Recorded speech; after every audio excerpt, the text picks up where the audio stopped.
We're just going to review some factoring that you should remember from Algebra 1 and maybe a little bit in geometry. So this is a trinomial, so we'll just do regular trinomial factoring. We want to think of our factors of negative 24. So what multiplies to negative 24 but adds to negative 10? So that would be negative 12 and positive 2. So we could see negative 12 and 2 multiplies to negative 24, and when we add them, it adds to negative 10. So we have x minus 12 and x plus 2. The next one over here, you might notice that there is a GCF, and you always want to look for a GCF in the very beginning. So we could factor out a 2, and we're left with a squared minus 5a minus 14. Now we're looking at negative 14, so we want to think of our factors of negative 14, what multiplies to negative 14 but adds to negative 5. So we'll bring down the 2. It's going to be a minus 7 and a plus 2. So we can see on the side negative 7 times 2, that gives us negative 14. Negative 7 plus 2 is negative 5.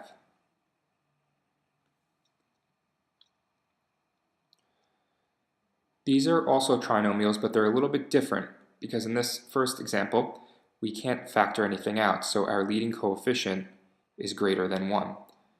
What we're going to do is multiply the first and the last term to get negative 4. Now we're going to think what multiplies to negative 4 but adds to the middle term 3. So that would be positive 4 and negative 1. Now what we're going to do here is expand this trinomial into 4 terms.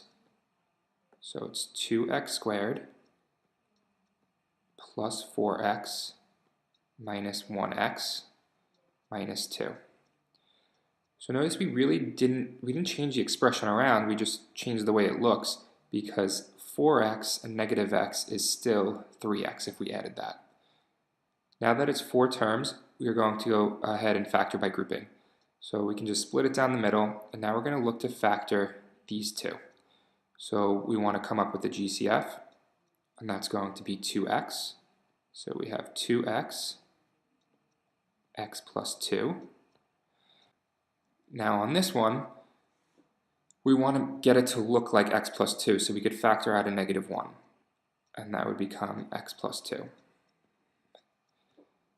Now if you notice, they both have an x plus 2, so we could factor one more time an x plus 2 out. And when we factor out an x plus 2, over here we're left with a 2x.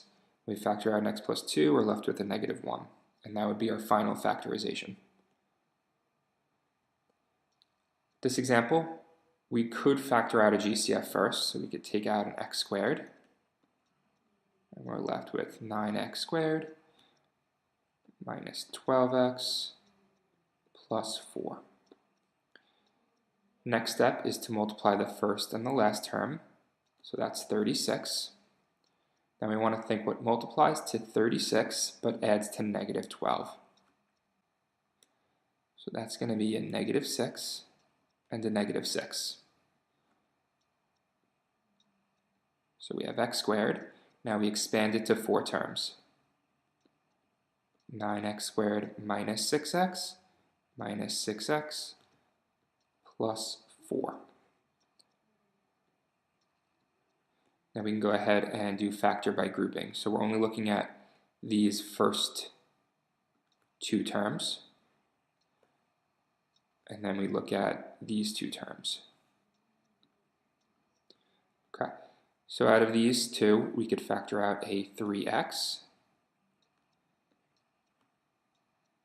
and that becomes 3x minus 2. Now we know we need to factor something out so that it would match 3x minus 2. That's going to be a negative 2. And then we get 3x minus 2. Okay, so let's continue to bring down that x squared. And then we could see that 3x minus 2 and 3x minus 2, that's a GCF. So that goes in one parentheses. and then we're left with another 3x minus 2. So if we wanted to, we could actually write this a little bit different. Since there's 3x minus 2's, we can make it x squared times 3x minus 2 squared.